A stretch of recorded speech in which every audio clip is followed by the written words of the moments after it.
Olá, meus amigos. Boa noite a todos.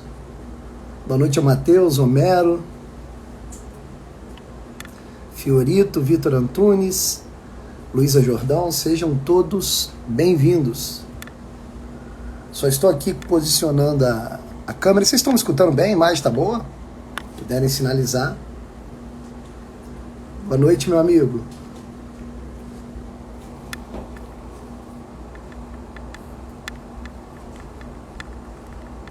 Vocês estão me escutando bem? Tá tudo ok?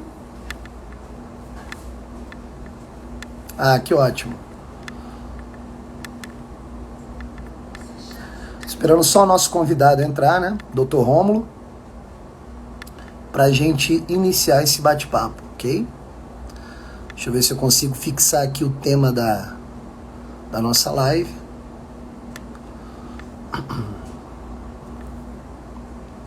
Show de bola. Boa noite, Oscar Machado. Seja bem-vindo. Boa noite, Thalita, César. Sejam muito bem-vindos. Como vocês acompanharam aí nos anúncios, né, durante a semana no Instagram, hoje nós vamos conversar um pouco sobre ciência, né?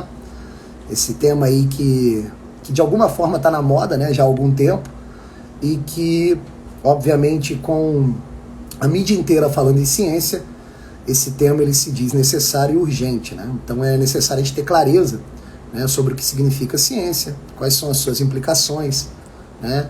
Se a ciência ela realmente cumpre o que promete, né? Qual a relação da ciência com a filosofia, se a ciência é um método confiável para compreender a realidade e outras questões mais, né? E para isso a gente vai ter a gente vai ter a honra aí da presença do nosso amigo Dr. Rômulo, né? Que ele tem doutorado em zoologia pela Universidade de Oxford, né? Um especialista em evolução, que vai poder aí nos clarear algumas questões, né? Então, a gente vai fazer um diálogo aí entre a filosofia e a ciência para a gente tentar esclarecer os principais pontos, né, que estão relacionados a esse conhecimento que é tão falado e pouco entendido, né? Que é o conhecimento científico, né? Então, a gente só está aí no aguardo. Se vocês puderem, tá? Eu vou agradecer bastante para a gente aumentar o nosso alcance, clicar aí no aviãozinho, né, e enviar aí para seus amigos, para seus colegas, né, que se interessam pelo assunto, para que a gente possa, de algum modo, né, fazer com que aquilo que vai ser tratado hoje na live seja expandido aí para o maior número possível de pessoas, tá joia? Então, conto com a ajuda de vocês. O coraçãozinho aí também ajuda no alcance do Instagram, né? Ainda mais o Instagram do meu perfil, que está direto tomando shadow ban aí, não sei por qual razão. Então eu peço a ajuda de vocês, tá joia? Já já o nosso convidado está chegando, eu vou convidá-lo aqui e a gente vai iniciar esse bate-papo sobre ciência, tá ok? Também aqui vou apertar o aviãozinho para poder enviar para o pessoal, enquanto o nosso convidado não chega, né?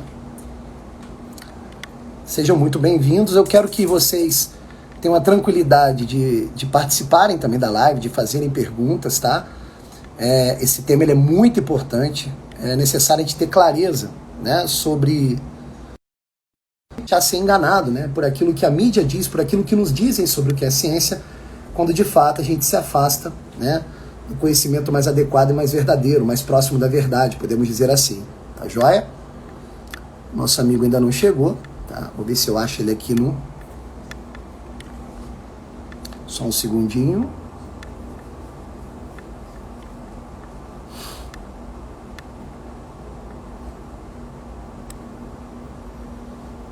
Vou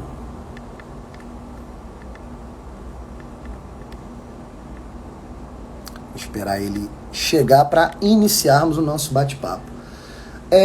Enquanto ele não chega, eu acho que é interessante, muito importante, né, a gente fazer aqui uma espécie de introdução ao tema, né, e o porquê de fazer essa live, né? Primeiro a gente tem que entender o seguinte: quando a gente vai debater qualquer questão sobre o entendimento da realidade, e a gente, por vezes, né, levanta uma posição daquilo que os nossos olhos estão enxergando, e a gente monta ali uma compreensão daquilo que a gente está observando, e a gente passa isso para uma outra pessoa, geralmente a resposta que a gente tem é o seguinte: olha, isso daí que você está falando tem que ver se é comprovado cientificamente, né? O termo comprovação científica virou quase que um bordão, né? E por vezes a gente esquece o que seria uma comprovação científica. Então, se a gente não tem clareza sobre esses termos, né, a gente acaba caindo, né, nessa fala do senso comum, na qual usa a ciência como uma espécie de salvaguarda de qualquer conhecimento, quando na verdade não é assim, né? E a gente vive num momento ainda mais perigoso porque, por vezes, né, a ciência ela se desgruda da filosofia, se desgruda da visão filosófica da realidade, e às vezes ela quer construir pseudo-filosofias, né, bastante artificiais que nos confundem muito mais do que nos explicam a realidade. Então, esse tema ele se faz necessário nesse sentido. É necessário ter clareza sobre o que é ciência, né? É necessário ter clareza sobre o que é uma visão científica, né? Quando um cientista, por exemplo, ele lança uma teoria, e essa teoria ela é divulgada, né, pelos 4 cantos do mundo, a gente tem que entender o seguinte: qual é a confiabilidade dessa teoria científica? Ela realmente tem, né, esse carimbo da ciência, ou essa ciência, né, é na verdade uma pseudociência? Então todas essas questões a gente vai colocar em voga aqui no debate para ver se a gente consegue, né, atingir o conhecimento verdadeiro. Vou só sair aqui, eu não vou sair da live não, tá? Só vou dar uma olhadinha para ver se tem algum recado dele, porque eu acho que até agora ele não entrou. Tô olhando aqui, ele ainda não chegou, o nosso amigo Dr. Rômulo, tá? Que vai nos ajudar a esclarecer certas questões a respeito da ciência, né? É muito importante também que vocês percebam, né, não só a visão de alguém que estuda filosofia, que é o meu caso, mas também a visão de um cientista, né? Por isso, o nosso convidado, o Dr. Rômulo, tá? Estamos no aguardo da sua entrada para a gente iniciar esse bate-papo, ok? Aí, chegou o nosso amigo. Deixa eu convidá-lo aqui. Só um segundo.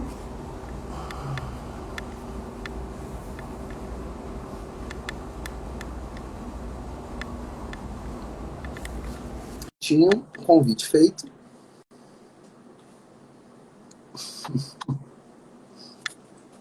Pois é. Opa! Olá, meu amigo. Desculpa aí, cara. Eu não sei mexer em Instagram. Eu achei que o convite chegava pelo chat. Então, eu não sabia que eu tinha que entrar na live. Você não me avisou. Fiquei esperando. Mas você veja, doutor Rômulo, é possível que tenha como fazer isso, eu também não sei, né? Enviar o convite aí pelo direct, eu também não sei. Eu tentei aqui, confesso que eu não consegui. Mas ainda bem que você teve essa intuição aí de entrar na live. Não tive. Uma seguidora sua me enviou a live Oh, maravilha! pelo chat e eu me lembrei que tinha que entrar, sabe? Eu não uso Instagram, né? Instagram foi por pressão mesmo, porque eu evitei por vários meses não ter um, mas eventualmente tive que fazer. Como é que você tá nesse domingo aí? Tudo Já ótimo, graças a cometeu Deus. alguma heresia? Um calor assim fervoroso, cara. Eu sou de Volta Redonda, né, interior do Rio. Então, foi minha esposa lá, ela fez o sinalzinho. Minha esposa que te mandou Ok. o direct aí Muito para te obrigado. avisar. E aqui tá um calor assim terrível, muito quente mesmo, né? Creio que esteja o contrário daí, né? É, janeiro é o pior ano. E tá dando uma chuvinha, daquelas chuvinhas vagabundas do Reino Unido. E eu tô sem boa iluminação aqui, eu tenho uma mesa ali, mas ela não tem abajur, então eu tô tendo que segurar o celular aqui, mas vamos indo. Tá ótimo. Então, eu estava explicando aqui para o pessoal que já chegou. Primeiro é necessário identificar de onde surgiu, né, essa ideia da live, né? Primeiro que o tema ciência ele é um tema urgente para o momento, né? Apesar também da gente falar que é um tema da moda. Por muito tempo ele é um tema da moda. Mas com o avanço dessa loucura aí, né, que o pessoal já nomeou como uma pandemia, que realmente modificou um pouco a nossa vida, a palavra ciência ela veio à tona, né? Ela está presente na grande mídia, ela está presente nos debates, até mesmo de botequim, né? E é uma palavra que está sendo usada aí à torta e à direito, né? Então, eu creio que é necessário ali uma clareza sobre esse termo para a gente tentar compreender um pouco o que é ciência, né? Para nós não termos ali o risco, né, de usar esse termo de uma forma equivocada, né? Então, de repente, essa live se fez necessária. E, obviamente, junto a isso, tem o fato de eu ter conhecido, né, o trabalho do senhor pelo Instagram. Instagram esse que você usa muito pouco.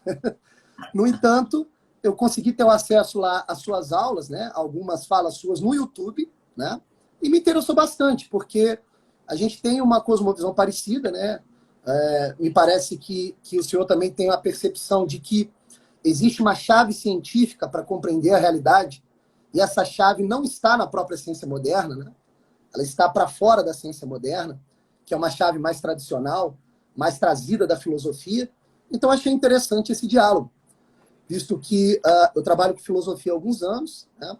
Eu tenho uma formação acadêmica na filosofia, tenho uma formação também pós-acadêmica em filosofia e leciono filosofia para a educação básica, para o ensino médio, já há alguns anos, né? Então, é um tema que é caríssimo também a minha vocação, né? Então, de antemão, eu gostaria que, se fosse possível, o senhor se apresentasse, falasse um pouco da sua formação para a gente começar esse bate-papo sobre ciência, se for possível. Eu tenho uma graduação em Ciências Biológicas pela FMG. Parte dela eu fiz nos Estados Unidos, na Flórida, Florida International University. E eu fiz um estágio na Yale University nesse período também, e que acabou, os dados que eu coletei lá se tornaram meu mestrado. Então, meu mestrado também foi na UFMG, mas ele foi em colaboração com meu orientador em Yale. E eu sou doutor em zoologia pela Universidade de Oxford, e hoje eu atuo como geneticista aqui no Reino Unido, sou Research Associate.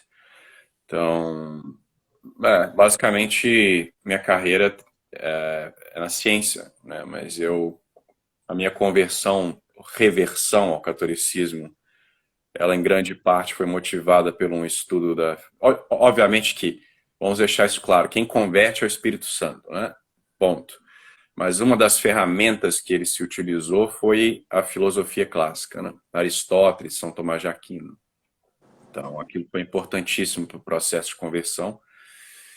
E para a minha visão de ciência também, que se alterou completamente, né? Toda a minha visão aí, do meu próprio trabalho se alterou, minha visão a respeito de evolução e tudo isso, né? Então, basicamente isso. Maravilha. Então, uma questão que eu acho que é fundamental a gente começar a tratar, né? Se o senhor sentir confortável nisso, é a questão relativa ao que é mesmo a ciência, né? Porque o que acontece? Eu lembro, né, nos tempos áureos ali do ensino médio, né, quando eu era aluno do ensino médio, e era muito comum, né, os professores das áreas científicas, de química, de biologia, de física, né, eles tentarem passar o conteúdo para o aluno como se a ciência guardasse ali um conhecimento esotérico, fechado, como se eles pudessem passar para nós uma novidade que a nossa inteligência não pudesse perceber, né? O que eu quero dizer com isso? Eu lembro muito bem de um professor de química que eu tive, né? Ele, infelizmente, já faleceu, era uma pessoa até muito agradável de conversar, e ele sempre fazia uma piada nas suas aulas inaugurais, não importando qual ano que nós estávamos tendo com ele. Ele sempre apontava para a mesa, né? A mesa da frente da sala, e ele perguntava para os alunos, ele era um professor de química, ele perguntava, o que é isso? Aí os alunos prontamente, em coro, respondiam, isso é uma mesa. Aí ele dizia, não é uma mesa. Isso aqui é um aglomerado de micropartículas, né? E ele repetia essa piada, né? Pelo menos na primeira aula. E os alunos já no segundo, no terceiro ano, né? Que é a formação do ensino médio, da parte final ali da educação básica, os alunos já sabendo, seguravam o riso e ele ria mais do que a gente. De certa forma, quando ele pergunta o que é isso, no fundo, ele estava querendo perguntar do que isso é feito. Ou isso daqui é constituído do quê? No entanto, mais tarde, estudando filosofia de uma maneira um pouco mais séria, tendo acesso ali, né, as cosmovisões tradicionais de Aristóteles, de Santo Tomás principalmente, a gente começa a perceber, a descobrir que para você compreender a realidade é necessário também fazer as perguntas certas. E fazendo uma reavaliação daquela piada, né, do meu professor lá do ensino médio, eu percebi o seguinte: caramba, ele está fazendo uma confusão porque ele não conhece filosofia. Ele não conhece nem o básico de filosofia. E aí o que eu comecei a perceber, né? Muito também com auxílio ali das obras do Wolfgang Schmidt, das palestras do professor Rafael de Paula e de outros professores que eu tenho até hoje. Eu comecei a perceber que há uma certa confusão, né, entre o que é ciência moderna, nesse aspecto moderno que é ensinado nas academias, e o que é uma cosmovisão da realidade. Como se a ciência moderna tentasse, de alguma forma, extrapolar os seus limites e construir cosmovisões estanques da filosofia tradicional. E aí sim, incorrendo em erros assim gigantescos, né? Eu vou dar um exemplo, né, só para a gente ter aqui o que conversar, né? Eu lembro quando eu tive acesso, né, à principal obra do Newton, né, o Princípios Matemáticos da Filosofia Natural. É interessante nessa obra que ele começa levantando certos fundamentos. Ele diz, olha, são necessárias certas premissas para vocês entenderem essa obra. E ele dá ali uma série de definições. Então, por exemplo, ele dizia, matéria, 2 pontos. A matéria é a quantidade de matéria. Entende? Ao invés dele definir o que é matéria, ele chamava matéria de quantidade de matéria. Eu falei, caramba, olha aqui o mesmo erro. Olha aqui o mesmo erro. Ele está achando que está definindo alguma coisa da realidade, quando, de fato, ele está apenas dando um aspecto quantitativo desse objeto que ele está investigando. Eu comecei a perceber essa confusão. E eu não sei se essa confusão foi bem observada por mim. Então, para início de conversa, talvez seria necessário, se o senhor puder, obviamente, definir para nós o que é ciência e se há uma diferença entre ciência e cosmovisão. Eu acho que é importante primeiro apontar o que está errado, né, com o que o seu professor falou aí, né? A questão ali é que ele estava descrevendo a causa material da cadeira ou da mesa, né? E ainda assim um entendimento de matéria que é moderno, que é essa matéria atomista, essa ideia de que, né, existem bloquinhos que constituem as coisas. Quando que a pergunta que ele fez, né, que é o que é uma pergunta sobre a causa formal. O que é a coisa?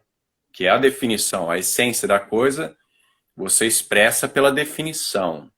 Não seria, sei lá, um objeto de 4 pernas utilizado para sustentar, etc. Então, essa ciência moderna, ela é o erro, um dos erros principais dela é que na Revolução Científica, né, com Newton, Galileu, Descartes, exatamente a causa formal e a final são expurgadas. E resta apenas essa noção de matéria atomizada, que nada mais é do que o atomismo de Demócritos ressuscitado, e a causa eficiente, que é a causa que inicia o movimento, né? Então você tem átomos no espaço interagindo entre si, né? Acho que ciência é uma palavra extremamente ampla, né? Que simplesmente significa conhecimento, né? E a ciência moderna, ela é uma ciência empiriométrica. Ela se resume a, como o senhor disse muito claramente, né, a questão da quantidade, porque ela se expressa pela matemática. Então, ela mede de forma empírica e utiliza a matemática como forma de expressão. Só que não é assim que os antigos enxergavam ciência. A ciência era simplesmente uma parte da filosofia da natureza. Então, eu não sei como eu definiria ciência, senão um bloco de conhecimento se é conhecido pelas suas causas. E você tem as ciências específicas, especiais, que seriam as que nós chamamos de ciência hoje, matemática, etc., biologia, física, como a gente chama de física. Mas você tem as disciplinas em que os princípios são mais gerais, né? A metafísica, etc. Não, acabei não fugindo da sua pergunta, basicamente, que eu não quero dar uma definição assim, claro. Como é que você me lembra, porque eu realmente não me lembro exatamente como que São Tomás de Aquino define ciência. Se não me engano, é algo nessas linhas, que é um bloco de conhecimento que é conhecido pelas suas causas, mas eu não tenho certeza. Você tem uma definição Perfeito. melhor? Perfeito. É isso aí. Então é isso. A ciência moderna é uma ciência confusa, extremamente limitada e o erro do Newton é como no que você que o senhor descreveu aí, é basicamente confundir o acidente pela coisa, né? Você dá a quantidade de algo, você está falando das características acidentais da coisa e não o que ela é. E Newton, muito interessantemente, ele fala no livro, né? I frame no hypothesis. Chega-se a um ponto que ele não está preocupado com o que as coisas são, ele quer saber simplesmente como elas funcionam para que ele possa controlar o fenômeno. Então, assim, a ciência ela deixa de ser algo que busca conhecer a essência das coisas, que era como os medievais assim faziam, assim a filosofia, e passa a ser essa coisa utilitária, né? Eu quero conhecer, medir e controlar a natureza de forma a me beneficiar. Então, é isso, basicamente. É interessante, né, você destacar isso, porque quando a gente olha para a tradição, né, Antiguidade, Idade Média, né, a gente percebe que o conhecimento ele tem um tom mais passivo do homem frente à realidade. É como se a realidade estivesse posta e o homem ele tivesse uma passividade em contemplar a realidade, esperando a realidade falar. Então ele usava o seu intelecto tentando perceber a realidade por diversos ângulos, esperando a realidade falar. Tanto é que isso é muito evidente na tradição grega, né? Você pega ali os primeiros filósofos, os pré-socráticos, eles estão, assim, muito empenhados, né, em meditar sobre a natureza, a realidade, a natureza que eu digo assim, sem a gente ter uma precisão dos termos, mas tentando perceber a estrutura da realidade, deixando a realidade falar. E preparando o intelecto para escutar essa voz, né? E na Idade Média você tem ainda um aporte maior, né? Você tem a graça do próprio Deus, trazendo para o homem de presente a fé, que alimenta ali a inteligência e o intelecto, fazendo o homem enxergar ainda para além dessa estrutura da realidade. Agora, quando você chega na modernidade, né, acontece um fenômeno muito esquisito, onde o homem ele se coloca no centro, né, ele vive ali um antropocentrismo meio esquisito, no qual ele se coloca no centro de tudo, e ele passa a espremer a natureza, para a natureza dizer alguma coisa. E esse espremer a natureza é sempre direcionado para a sua própria utilidade. Então, aquele adágio do Francis Bacon ali, que representa bem a modernidade, saber é poder, fica muito evidenciado, né, quando você vai ler ali as grandes obras, desde a Revolução Científica até a filosofia moderna. Então, é interessante o senhor destacar isso daí. Agora, uma outra coisa que também me chama a atenção que é o seguinte: não tem problema, né, assim, fazer a ciência moderna. A ciência moderna ela tem acertos providenciais, que, aliás, até para a utilidade do homem, isso é importantíssimo, né? O problema, me parece, é que quando a ciência moderna ela quer romper os seus limites e quer construir uma filosofia do nada. E aí você tem um saber puramente criativo da mente humana e que vai se distanciando cada vez mais da realidade. Então você tem ali dois fenômenos ocorrendo mais ou menos ao mesmo tempo, né? Você tem a própria ciência moderna tentando compreender os aspectos materiais e quantitativos da realidade, mas, por um outro lado, você tem ali uma espécie de propaganda da própria ciência, uma espécie de ideologia cientificista, que quer trazer a ciência e elevar a ciência a um posto que não é dela, que seria o posto daquela metafísica esquecida, que é da tradição, né? Então, por vezes, quando você vai assim conversar, né, com alguém que não está inteirado na filosofia, que não conhece a filosofia tradicional, a gente sempre percebe o mesmo tipo de erro. São as pessoas fazendo ali elucubrações muito viajantes, né, aquelas dignas de History Channel, de National Geographic, mas elas esquecem dos princípios que estruturam a própria realidade. Princípios esses que só podem ser conhecidos com uma visão, né, ontológica e metafísica corretas, né? Então, quando a gente observa esse fenômeno, nos assusta um pouco o debate científico atual, né? Você percebe, por exemplo, cientistas até renomados tentando imaginar hipóteses de vidas em outros planetas, onde qualquer resquício pode ser considerado como vida, vai poder ser chamado como vida, e esse mesmo cientista fazendo, de repente, uma propaganda para o aborto, não reconhecendo, por exemplo, a vida humana enquanto gestação. Então você tem uma série de contradições, outra contradição muito aparente, né, na ideologia cientificista atual. Você tem lá a tentativa de explicar certos enigmas, né, de uma realidade quântica, né, para baixo dessa realidade corpórea, e uma das tentativas de explicação é a explicação do multiversos. A cada observação científica, um outro universo ele é construído, criado, como se fosse paralelo a esse. Né? Teorias assim que o seu olho não consegue enxergar, a sua inteligência não consegue enxergar. E a gente acaba vivendo um mundo meio que esquizofrênico, né? Onde você vai tentando entender, né, uma pseudo-realidade a partir de teorias inventadas por essa ideologia cientificista e chamando isso de ciência. Então, isso é um problema, assim, que eu observo de maneira muito clara. Né? Isso atrapalha muito, né? Eu dou aula para o ensino médio e o primeiro trabalho que eu sempre tenho que fazer no primeiro ano do ensino médio é meio que limpar a inteligência do aluno, porque ele vem cheio desses cientificismos, dessa cosmovisão equivocada da realidade para o primeiro ano do ensino médio. Então, um trabalho, assim, árduo, muito difícil, né? E aí, eu não sei como o senhor entende essa questão, né?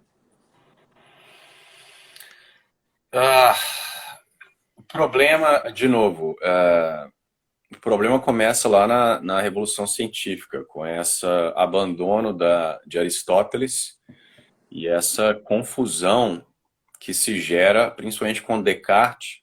Newton vai segui-lo, com essa eliminação, como eu disse, da causa formal e uma alteração do que se conhece como ciência. E quando você tenta eliminar a metafísica e se contentar apenas com causas materiais e eficientes, você não elimina a metafísica, é impossível, você acaba gerando uma metafísica que não foi pensada. Né? Então, por exemplo, Newton, apesar de dizer que ele não criava hipótese a respeito do que são as coisas, ele acabou gerando, sem querer, um conceito metafísico de espaço e tempo. O espaço passa a ser uma coisa, espaço absoluto, etc. E isso não vai ser examinado, porque a filosofia vai sendo perdida. Então, o que hoje tem é uma ciência com uma metafísica extremamente podre, ruim, atomista, reducionista, e essas pessoas acham que não estão fazendo filosofia, que estão limitadas à ciência. Alguns, a sua vasta maioria, essa invasão que o senhor mencionou aí de outras disciplinas da filosofia, ela muitas vezes não ocorre propositalmente, é porque eles realmente não sabem o que é ciência mais. Perfeito. Então, por exemplo, há uma confusão com entes de razão e a coisa, né? Porque São Tomás de Aquino diz, né, que a verdade é você adequar o intelecto à coisa. O que você tem hoje é o oposto, o racionalismo. Você cria um ente de razão, um modelo matemático, e você impõe as conclusões do modelo na realidade, diz que a realidade é aquilo. Né? Por exemplo, a matéria negra. A matéria negra, ela é um postulado. Não há evidências empíricas que existe matéria negra, mas o modelo matemático lá do Big Bang exige uma massa que não se é observada. Então, para se respeitar o modelo, se postula uma suposta massa que ninguém vê para justificar os, sei lá, 70% de matéria que está faltando, de peso. Então, é uma inversão, não é? É você, ao invés de, como o senhor falou, né, olhar para a natureza, porque todo conhecimento ele parte dos sentidos. Né? Os sentidos não nos enganam, isso é uma das grandes mentiras da modernidade. Então, você observa, a coisa passa pelo sentido, você abstrai, etc.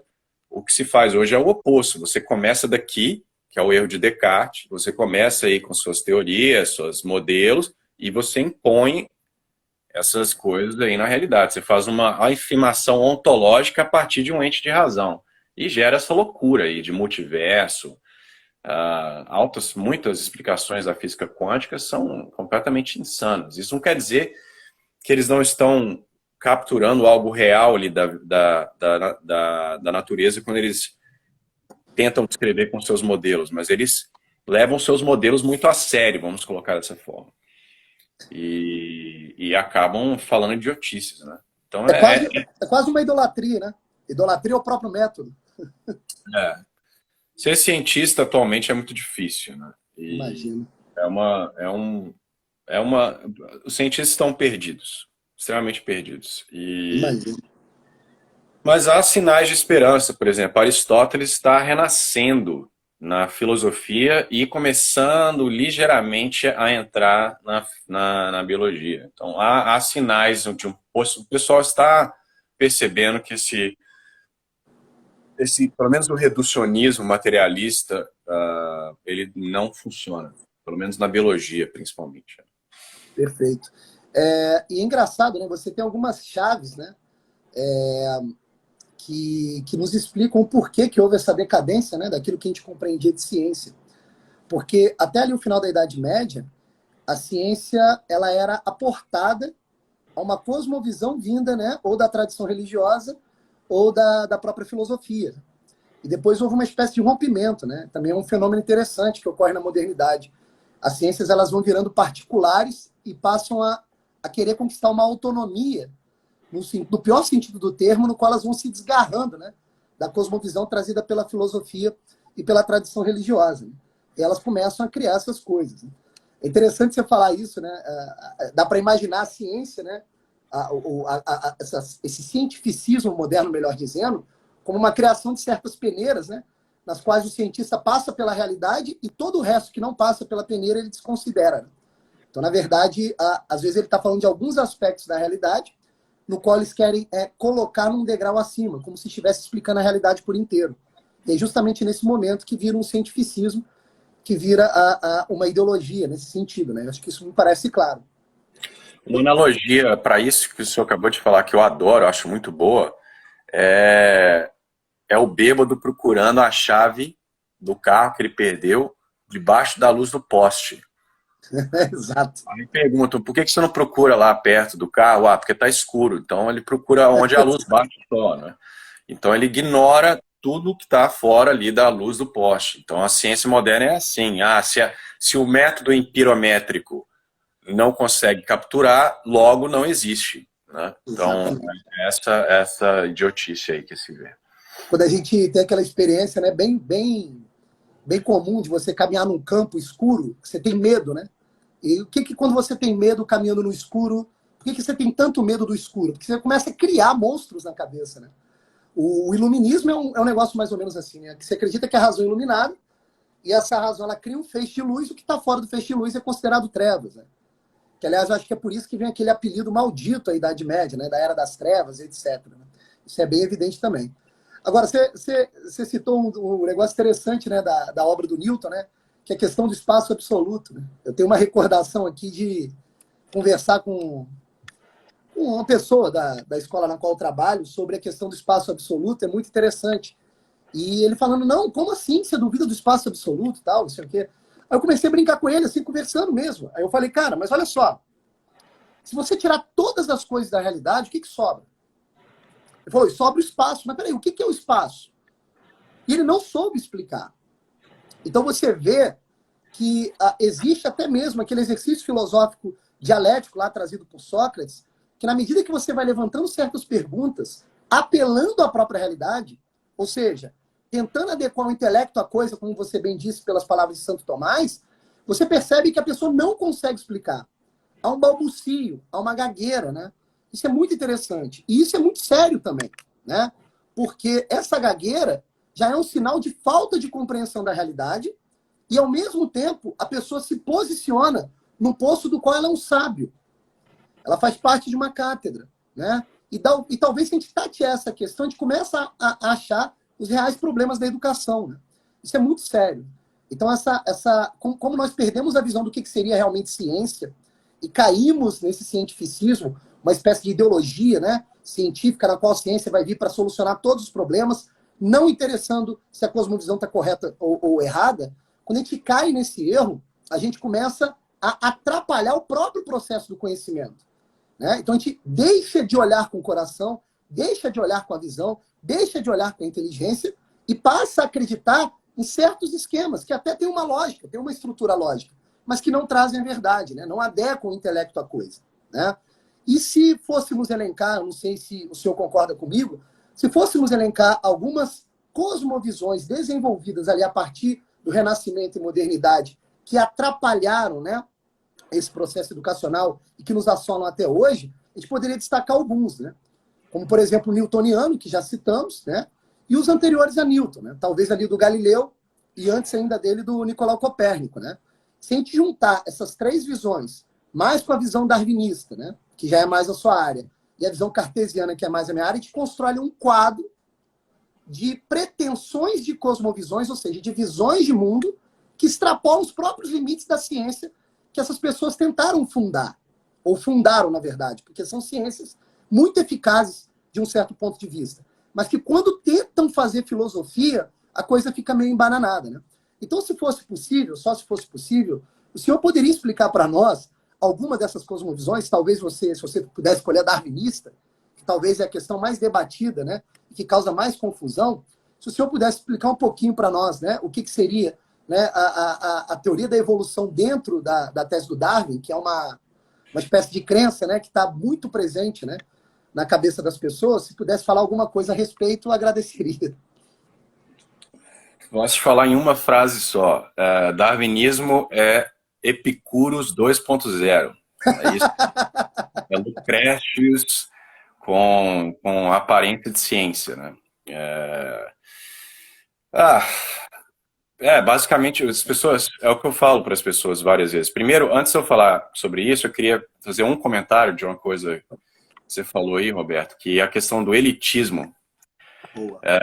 A ciência, ela se tornou, e eu sempre enfatizo isso para as pessoas, e é o que a gente está falando aqui. Primeiro que você tem que confiar nos seus sentidos. Eu falo isso para as pessoas. Se um cientista com jaleco, não interessa se ele tem 2 PhDs, um de Harvard e o outro de Cambridge, se ele fala algo que salta aos seus sentidos como sendo absurdo, você tem direito e deveria, por prudência, ficar com o pé atrás.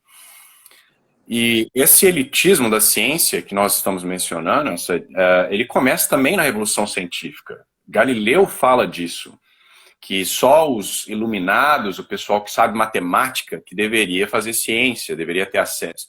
Então a ciência, ela passa a ser essa coisa desassociada da sociedade, que só os iniciados, é um culto. Só os iniciados intelectuais que têm acesso, e você, plebe, apenas recebe esse conhecimento mastigado dessa elite intelectual. Então eu digo para as pessoas, né, eu tenho um doutorado em uma das maiores universidades do mundo, eu sou um imbecil. Né? Não é só porque eu tenho esse doutorado que eu necessariamente estou falando coisas inteligentes, né? Mas hoje em dia tem essa idolatria da ciência moderna, e os cientistas são quase como que padres e sacerdotes, não é? O que o Fauci vai falar hoje? Deixa eu escutar lá. Falou para usar 3 máscaras. Nossa, vou colocar. Parece retardado, mas eu vou colocar assim mesmo. Dentro do carro, vamos colocar. E assim vai. Mas enfim, só para fazer esse adendo aí. Mas o darwinismo. O darwinismo como eu disse, é a doutrina de Epicurus 2.0. Você tem em Empedocles, você já vê um certo proto-seleção natural. Ele começa já a discutir essa ideia de que a matéria, por forças de atração e repulsão, elas vão se combinando, e as combinações que são funcionais, elas permanecem, aquelas que são abominações, elas perecem. Né? Então ele dá exemplo lá, sei lá, pedaços de touro se misturando com pedaços de humanos. Aí você tem um homem-touro, o homem-touro não é funcional, ele falece, etc. E Aristóteles diz que isso é um absurdo, né? Exatamente por uma questão de teleologia e forma. Se algo Se algo tende a um fim, sempre, ou na maior parte dos casos, aquilo não pode ser um produto de acaso, de forças ao acaso, juntando matéria aqui e acolá. Isso não faz sentido. Então, essa briga entre o acaso como construtor da realidade versus propósito, teleologia, causa final, é antiga. E hoje, o darwinismo ele é uma ressuscitação dessa doutrina de Empedócles, e Epicuros, e Lucrétios. Você tem agora, a mutação seria o fator de caos, que causa aí as variabilidades, as que vão dando errado perecem, as que funcionam passa para frente, e é basicamente isso. E essa teoria ela é vendida como ciência, porque essa foi a chave da questão. Por que a teoria de Lucrétios e afim foi sempre defendida por uma minoria, mas na modernidade passou a ser a cosmovisão aí dominante? Porque se deu uma aparência de ciência. Darwin foi um instrumento, ele não falou absolutamente nada de novo. Nem o conceito de seleção natural é novo. Já tiveram outras pessoas que fizeram um conceito similar na modernidade. Mas Darwin era de uma família rica, ele era bem... ele conhecia pessoas influentes, Thomas Huxley, Charles Lyell, ele era um aristocrata, ele fazia parte da comunidade científica, ele tinha respeito. Então, ali foi um momento que essa doutrina foi infiltrada com a aparência de ciência, né? Então, ela não é sequer testável. Ela é puramente uma filosofia de origem. O vir a ser não é o vir a ser, a origem das espécies, não é uma pergunta científica. A biologia ela já pressupõe a existência das espécies. Ela não pode explicá-las. Então, isso aí já é filosofia e teologia. Mas as pessoas, como nós falamos, elas não sabem o que é teologia, o que é filosofia, o que é ciência. E elas acham que porque tem um sujeito lá de jaleco falando, deve ser ciência. Mas não tem nada, praticamente quase nada de ciência no darwinismo. Existem pesquisas empíricas que são feitas, por exemplo, estudar como se dá a mutação ali, alguma causa eficiente local. Agora, a explicação geral, ela é puramente filosófica e antiga. Não é nada novo. Nada novo debaixo do sol. É interessante que você trouxe aí uma outra característica, né, do que soma a ideologia cientificista, que é a questão da autoridade, né, o argumento por autoridade. O cara tá de jaleco, ele representa uma verdade. E é impressionante quando a gente... Se quiser, eu posso colocar um jaleco ali para o pessoal acreditar em tudo que eu falar a partir de agora, para ficar bem... Eu vou falar que a grama é azul e pronto, eu estou de jaleco. Verdade. E é interessante essa questão, né? Porque se você buscar como é que eu vou dizer, a causa histórica desse elitismo científico, infelizmente, né, é uma ação equivocada, né, da parte humana, podemos dizer assim, da igreja, né? Com a criação dos diplomas. Né? É interessante, você tem esse fato muito claro ali no final da Idade Média, que vai traduzindo esse elitismo já lá na modernidade. Né? Isso é impressionante, porque o que acontece? A finalidade mais básica a ser buscada quando a igreja cria o diploma é o seguinte: ela criou as universidades, então a igreja ela apontava e direcionava certos mestres para dar determinadas aulas. Então, a universidade, o cara batia lá na porta da universidade, falava que era o professor mandado pela igreja, falou: ó, você tem que fazer aqui uma série de testes para a gente ver se você é o professor mesmo, né? Aí cria-se o diploma como se fosse um reconhecimento para a arte de ensinar, né? E é engraçado que isso acaba sendo um tiro no próprio pé, né, dessa estrutura, né, do conhecimento escolástico ali no final da Idade Média. Porque tão logo os diplomas eles são reconhecidos pela igreja, sabe-se também que o intelectual da época ele tinha certos privilégios trazidos pela igreja, privilégios merecidos, e aí, obviamente, a busca pela conquista do diploma, a busca pela conquista do conhecimento deixa de ser por vocação e passa a ser pelo diploma, né? E ali começa ali um problema muito sério que se inicia ali no final da Idade Média, que vai concatenar na Revolução Científica, como você bem disse, com as sociedades científicas, né? Royal Society, aquela coisa toda, onde o cara ele quer participar de um grupo e ser respeitado por isso, né? E aí perde-se essa noção de vocação, dessa voz interior voltada para a sabedoria, né? Isso é impressionante também, eu acho que isso fica muito claro com esse episódio da criação dos diplomas, né? Não, mas isso também é antigo. Você vê, Pitágoras já tinha quase que uma sociedade secreta pitagórica. Exato. Tinham que ser iniciados, etc. E Galileu era um fã de Pitágoras. De certa forma, ele é um Pitágoras 2.0 também. E, então, ele está seguindo o seu mentor, né?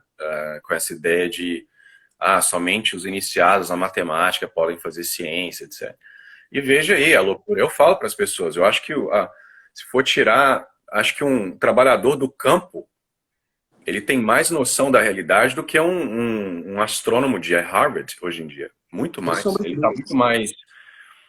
A metafísica dele, ainda que ele não saiba nada de metafísica formalmente, é melhor.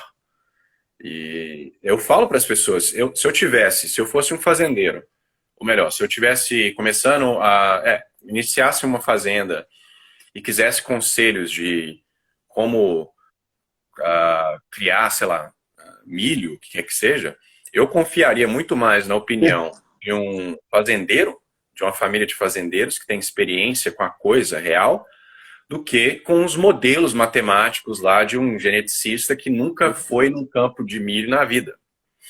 Né? Que é o que aconteceu agora com essa pandemia aí, quando o pessoal aqui não sei se foi UCL ou outra universidade, me esqueço agora, fez uma projeção de 500 mil mortos se não trancasse todo mundo. Né? Isso é você pegar um modelo no computador, confundir o modelo com a realidade e alterar toda uma dinâmica aí política, né, e social, no caso aqui da Inglaterra. Né? Então, basicamente, não escutem o cientista. Só eu posso, claro. Eu sou seguro. Eu tenho um intelecto infuso aí. Os anjos suspiram no meu ouvido. Mas tirando eu, ignore. A maioria dos cientistas só fala bobagem. Você sabe que eu dava aula no EJA, ensino para jovens e adultos, quando eu era funcionário do governo do estado. Aí eu fui dar aula para a turma do campo, né? Na área rural. Aí quando eu fui dar aula lá de 5 vias da prova da existência de Deus, segundo Santo Tomás de Aquino. Cara, a aula foi perfeita. Todo mundo entendeu tudo que eu falei. Agora, quando eu vou dar aula aqui para uma escola particular, na cidade, né? Onde o pessoal, tudo classe média alta, meu Deus do céu, duram as 5 aulas. Para eles poderem começar a entender 2 ou 3 só. Isso é impressionante, né? Porque quando eles captam um conceito, pelo menos foi a minha experiência direta, quando eles captam um conceito, falam, é isso, entendi, pô. Isso é claro, evidente. Tem que ter uma ordem, sabe? Aí eles captam lá o que você está tentando explicar. Isso é impressionante, né? Para você ver que a única prova real que você tem para saber se você está na posse da verdade ou não é a própria realidade, caramba. E as pessoas esqueceram completamente disso, né? As pessoas estão com é aquilo que a gente chama de ideologia mesmo, né? Uma espécie de véu que cobre a realidade. Daqui a pouco você está tentando pegar ali as minúcias do véu e esquecendo a realidade que está por trás, né? Isso é impressionante, né? O Felipe aqui colocou uma coisa, o milagre pressupõe a ausência de explicação científica para aquele fenômeno. Então, segundo a ideia cientificista de hoje, não existiria milagre. Entendi o que você quis dizer. Mas o professor, de repente, pode até nos ajudar, né? Milagre é um termo que as pessoas também confundem, né? Às vezes as pessoas acham que milagre é alguma interferência divina da natureza de que desobedece às regras do cosmos produzida pelo próprio Deus. Como se Deus entrasse em contradição, né? O que é um absurdo em si mesmo. Se você olhar atentamente a realidade, você vai perceber que a própria realidade é um milagre, né? Você vai perceber que Deus está agindo ali de maneira direta sempre. Desde o crescimento de uma árvore até o nascimento de um bebê, né? Isso é bastante claro. Mas essa questão também é interessante, né, professor? Que é a relação entre religião e ciência, fé e razão, né? Milagre e percepção da realidade. Talvez seria um tema que a gente poderia também adentrar, se o senhor se sentir confortável. Né? Por exemplo, na Origem das Espécies, 90% dos argumentos do Darwin não eram científicos, eles foram argumentos teológicos. Se você lê o que está ali, verá que ele está basicamente dizendo, bom, se existe um criador, ele não teria criado de tal e tal forma. Eu encontro animais em tal ilha, distribuídos de tal e tal forma. Isso não faz sentido de acordo com o Criador, porque um Criador não teria feito isso. Logo, a ancestralidade comum é um argumento melhor do que criação especial. Aí eu pergunto, Darwin, qual o seu argumento filosófico para dizer que o Criador não deve fazer de tal ou tal forma como você acha que deve? Existe alguma condição necessária que o Criador deve fazer? Isso não é Darwin só, eu escuto isso o tempo inteiro. Né? Eu participo de ciclos de debate, seja design inteligente ou o que quer que seja, e esse argumento teológico ele ainda é feito na academia constantemente. Elliot Sober e outros, eles escrevem dizendo, Deus não teria feito assim, assim, assado. Por que Deus criaria num intervalo longo de tempo, caso a pessoa aceite a Terra antiga, por exemplo? Isso não faz sentido.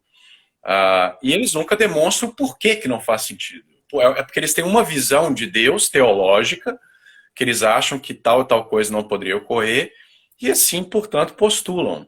Então, veja que há uma invasão a premissas teológicas influenciando uma teoria científica. Esse mesmo cientista que diz que teologia não tem direito de estar ali na ciência, mas toda a teoria dele depende de premissas teológicas. Impressionante. Milagre também. Para que, bom, primeiro que o fato de que existe ordem e padrão no mundo já é algo para se surpreender, porque até onde a gente sabe só existe um universo, apesar da insistência do multiverso, das teorias estúpidas, que também é uma teoria filosófica, não é algo assim. Um parênteses rápido, né, professor? Você imagina todos os universos que têm relação entre si, eles estão aonde, pô? Onde que vieram os universos também? Aí você vai ter que inventar um algoritmo de formação de universo. Então, assim, putz, esqueci o que eu estava falando. Esse é o problema de não fazer script, né? Mas, enfim, existem... o milagre, né? Então, o fato que exista ordem já é algo que né? Se for o único universo que surgiu ao acaso, sabe-se lá o que isso significa surgir ao acaso. Mas, e por sorte, ele tem fine-tune, ele tem ajuste fino, ele é extremamente ordenado, isso em si já é assustador. Então, é exatamente essa suposta, como o senhor falou, essa suposta interrupção da ordem no milagre, é exatamente porque há uma ordem que você pode identificar o milagre. Porque o ateu deveria esperar um universo sem ordem nenhuma. O conhecimento deveria ser impossível em um universo ateu. Por que tem? Por quê? Então, enfim, a própria revolução científica ela só ocorreu por causa de premissas teológicas. A confiança no intelecto, porque fomos criados à imagem e semelhança de Deus. A ideia de que podemos sim conhecer sobre o mundo. A ideia de que o mundo tem padrões, que ele é intelectível, que nós podemos conhecê-lo. Isso tudo são premissas teológicas que vieram do catolicismo europeu, tanto que a ciência moderna surgiu na Europa católica e não lá no Japão, né? Ou nos medievais, nos muçulmanos, que tem uma visão teológica completamente diferente de como que Deus causa, né? Então é impossível você separar essas coisas. A teologia é a rainha da ciência, das ciências, entendeu? Então há uma ordem hierárquica e há uma inversão hoje em dia. A ciência foi elevada ao patamar de ciência primeira. Então é um erro grotesco.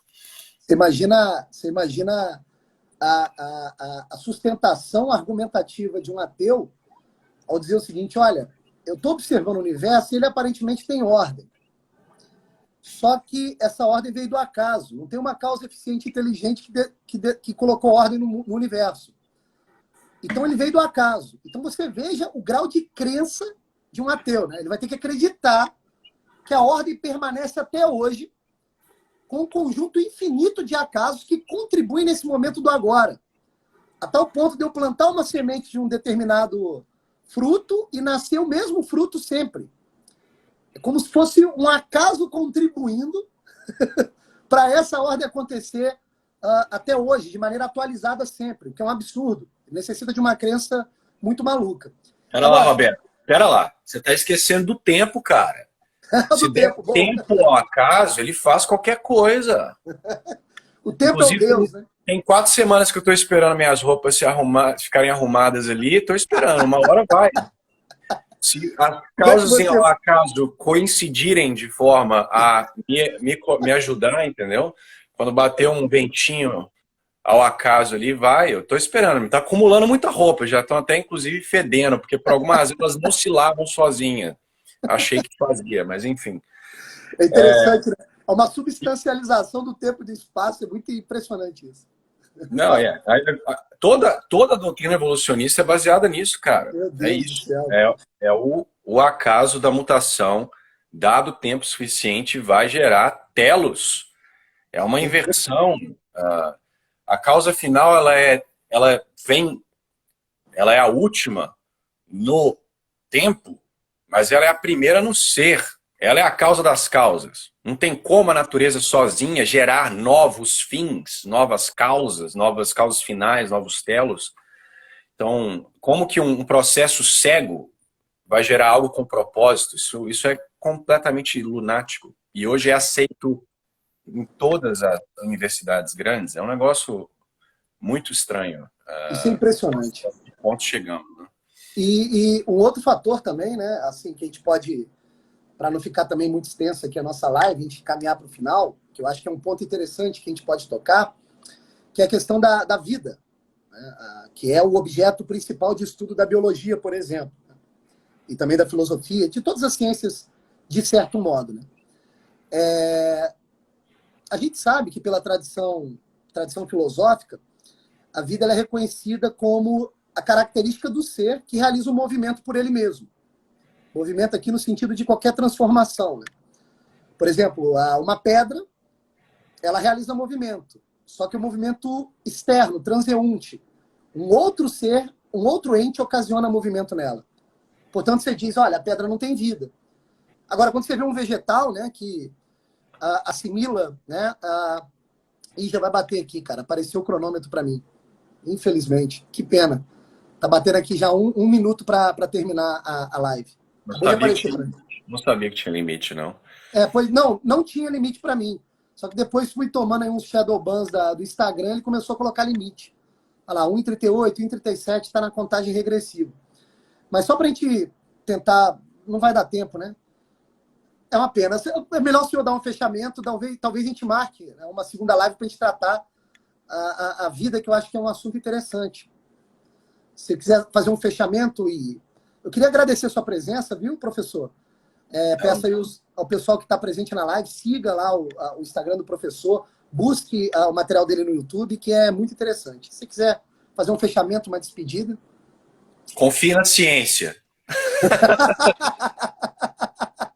Maravilha. Eu tô falar, ciência tomista, de preferência. Por favor. Confie nos seus sentidos. A não ser que você seja um modernista, aí não confia, não. Pelo amor de Deus, não confie nos seus sentidos. Exatamente, a realidade está aí posta, né? A gente tem que confiar naquilo que a gente está observando e percebendo. Professor, muito obrigado, viu? É uma pena aí esse tempo limitado da live, antigamente não era assim. E se o senhor aceitar um novo convite para a gente trabalhar esse tema da vida, que eu acho que é interessante, né? Para a gente entender esses substratos da realidade, né? A diferença entre vegetal, animal, ser humano, minerais, que eu acho que é importante. Tá joia, professor? Um abraço, fique com Deus, muito obrigado. Foi culpa minha que eu cheguei atrasado, então perdemos 7 minutos. Nada, que isso. Foi uma honra. Obrigado a todo mundo, valeu. Valeu pelas perguntas e participação. Tchau, tchau. Um abraço.